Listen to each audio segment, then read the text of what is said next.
My name is Tammy, and I'm 39 years old. I've been working in the sales department of a trading company for many years. Since I was a student, I've always been good at leading groups and bringing people together. Now, I manage several team members, and my sales performance is just as good as the experienced male team members. My female colleagues trust and support me as a reliable manager, which makes me proud. However, when I come home to my apartment after a long day at work, there's no one to welcome me. I recently separated from my husband of 17 years and decided to live apart from my 15-year-old daughter. My new apartment is still full of unpacked boxes, but I don't regret my decision. I'm ready to start fresh. Let me explain why I chose this new life. I used to live with my husband Bob and our daughter Rebecca. Bob was a college classmate, and after meeting again post-graduation, we dated for 2 years before getting married. Bob worked in the sales department of a printing company but later became a self-employed web designer, working from home. Our daughter Rebecca is in 8th grade. The first sign of trouble was her changing attitude. One day, she said to me, "I told you to buy the moisturizing cream." I apologized, saying I forgot but would get it after work. She responded, "You're totally useless. I can't believe it." Her words became harsher each day, and she looked at me with cold eyes. I told myself it was just her age. Bob's behavior changed too. He started spending more time with Rebecca and excluded me. They planned outings together without me and asked me for money, which felt excessive. Even Bob began treating me poorly, and our conversations dwindled, making me feel isolated. One Sunday, Bob and Rebecca complained about breakfast. I had prepared breakfast when Bob snapped, "What the hell is this? I always tell you I want my eggs over easy. Get it right." I tried to calm him down. "Well, there's no need to be so upset." Rebecca chimed in, "And the soup doesn't taste good. Didn't I tell you before that I hate mushrooms?" I responded, "But they're good for you." Then, I asked Bob, "Can't you say something to her?" Bob replied coldly, "What do you mean? It's your fault for not being able to do a single thing you're told. And you're supposed to be an adult." Their cold words made me realize something was off. I wanted to know why. By the time I figured it out, it was already too late. One week, I learned Bob was planning to go out, so I decided to secretly follow him. Since Bob worked from home, he had no reason to go out, making me suspicious. My fears came true. At a cafe, Bob met a young woman in her 20s with a good figure. When they left, they walked arm in arm. I felt dizzy and couldn't follow them. The day I dreaded had arrived. I had always been afraid Bob might run off with another woman because I lacked confidence in my looks. Bob, on the other hand, was undeniably handsome, making me wonder why he chose me. Later, I hired a detective to investigate Bob's relationship with the woman. The detective revealed that Bob's mistress was a 26-year-old named Sofia Garcia who worked at a cosmetic surgery clinic. Among the evidence photos, there were explicit ones of them kissing and entering a hotel. Shockingly, some photos included Rebecca. "What's going on? What does this mean?" I asked the detective. "It appears that your husband's relationship with Sophia is approved by Rebecca," he replied. I was dumbstruck, feeling an acute sense of alienation and loneliness. What had I done to deserve this? Holding back tears, I asked the detective to record conversations between Bob and Rebecca. They would take money from me to enjoy their movie dates and shopping sprees. I was certain there must be undeniable evidence in their banter. Days later, I listened to the recordings. I was speechless. "She's seriously annoying. She can't even follow simple instructions and then tries to play the mother card," Rebecca said. "While she is technically your mom, why don't you just dump her already?" "Sophia has been waiting patiently, hasn't she?" Bob replied. "About that, Rebecca, I'm thinking it's still too soon to think about divorce." "That doesn't make any sense. Sophia has been waiting, right? I've talked it through with Sophia. I just can't stand breathing the same air as that ugly woman." "Same here, but she earns the money, more than me, frustratingly so." "You get it, right?" "Is that so? I didn't really know." "Yeah, that's how it is. If I divorce her carelessly, I won't be able to use that money. We've got to play this carefully. So we just pull out all the money we can, and then let Sophia move in." "That's right. I need to check if Sophia can handle that kind of life, and if not, I'll have to persuade her. I think Sophia will be fine. She's so understanding. Beautiful women are just different, you know." "Yeah, I know. I regret it so much. The biggest mistake of my life was marrying that ugly woman." That day, under a hot shower, I wept copiously. I cried and cried until I finally made up my mind. Enough was enough. If that was their plan, so be it. I'm not stupid. Rather than let them take advantage of me, I decided it was time to take serious action. I remember the tough weeks that followed. Each day, I suppressed my emotions and proceeded with my preparations. Even when Rebecca's middle school graduation day arrived, I felt no profound emotions. Oh my gosh, I can't decide on a hairstyle. It's so frustrating. Who gave me this face, seriously? Rebecca complained, looking in the mirror.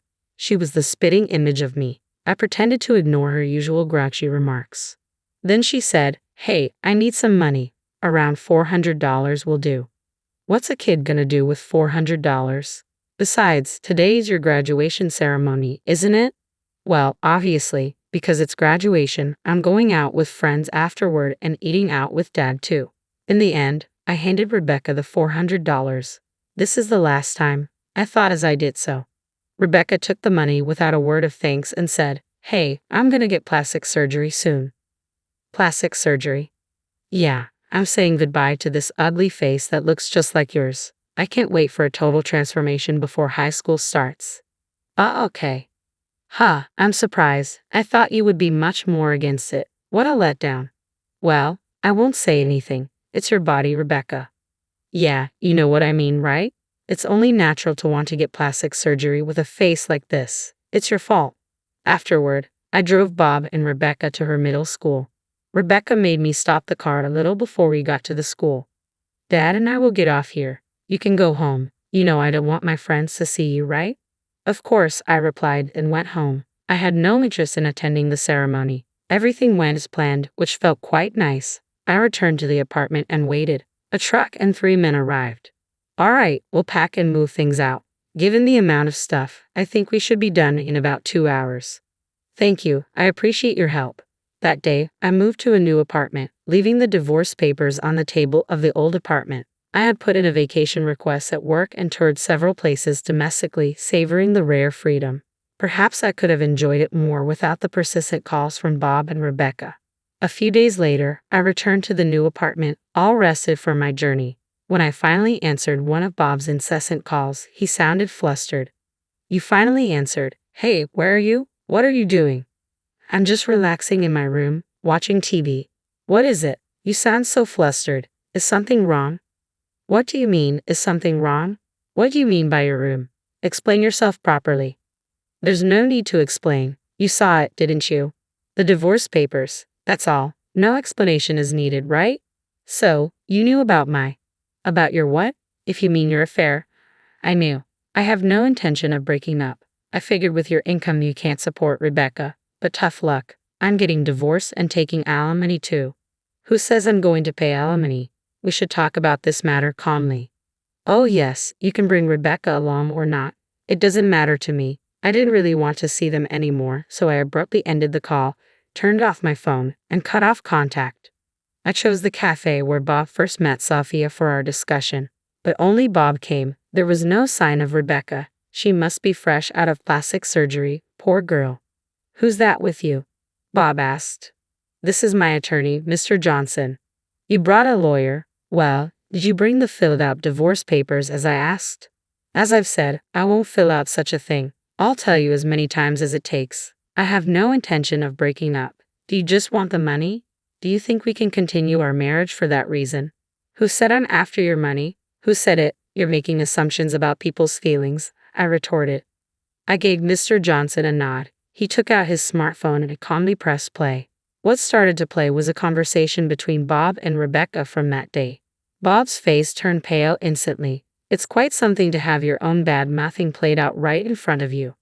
I don't want to breathe the same air as that ugly woman. If I carelessly break up with her, I won't be able to use the money." Bob's voice echoed. No matter how many times I hear them, those harsh words cut right through my heart. Knowing that this is his true feeling sends chills down my spine. A recording? What the hell do you think you're doing? What am I doing? I think I should be the one to ask that. Did you use the money I gave you to go out with that woman, Sophia? That's not exactly. Mr. Johnson interrupted. May I confirm something? You don't intend to divorce, correct? Bob nodded, and Mr. Johnson continued. In that case, we will file for divorce with the family court. We can also discuss the division of assets. The court will hear the circumstances and verify the facts to decide whether or not the divorce should proceed. He held up the smartphone. The conversation with your daughter earlier is quite decisive. In my personal opinion, the divorce is almost certain. Oh, Bob stammered. I came here today to talk about what comes next. I started taking out various documents. This chart shows how much money I gave you and when. This one is a record of utility bill payments. What the hell? What are you showing me all this for? And this is a record of money withdrawn from our joint account. Rebecca's surgery cost quite a bit, didn't it? Eyelid surgery, eye shape correction, double eyelid surgery, nostril reduction, philtrum reduction, creating tear bags, cheek and nasal bone shaving. The surgeries totaled $40,000. There's only about $20,000 left in savings. There used to be $70,000. You've spent quite a bit, haven't you?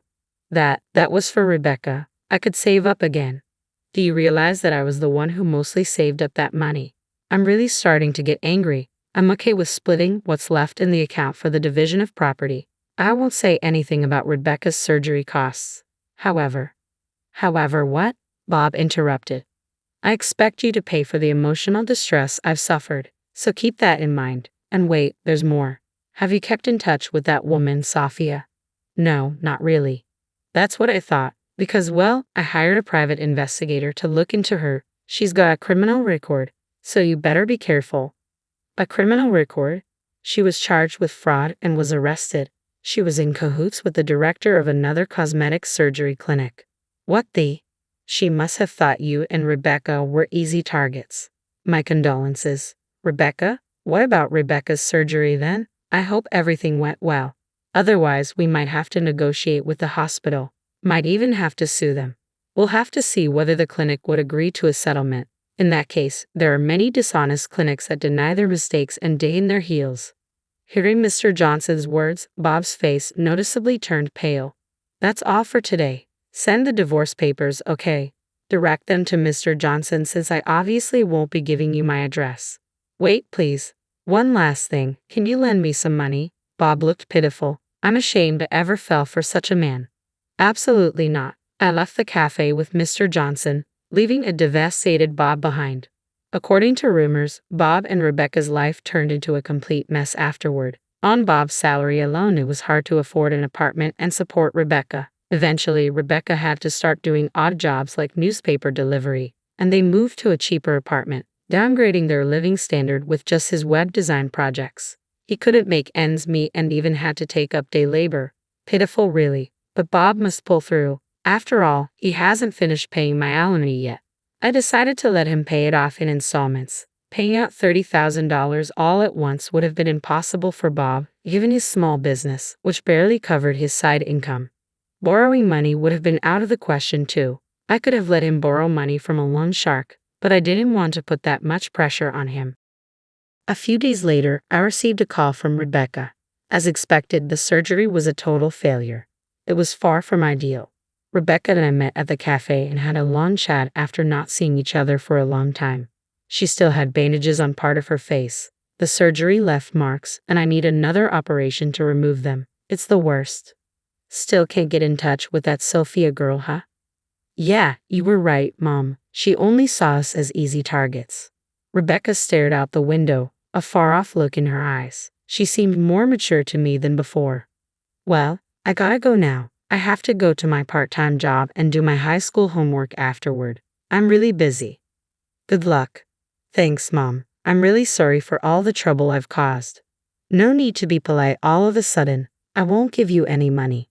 Okay, I won't ask for it anymore. With a wave, Rebecca left the cafe. And that's how I ended up where I am today. I don't have many regrets. I'm satisfied with my current life. Rebecca is practically living on her own now, and I have no lingering feelings for my good-for-nothing ex-husband who had nothing going for him except his looks. I saw him the other day in town. He was covered in dirt, working in construction gear with a helmet. Did he always have such gloomy eyes? He looked so different I barely recognized him. Making a living is hard work, and he deserved to be in such a pitiful state after wasting so much money. It's not all about looks. I truly believe that now. I will continue to do my best as I am. In my eyes, the future now looks brighter than ever as I've hit the reset button on my life.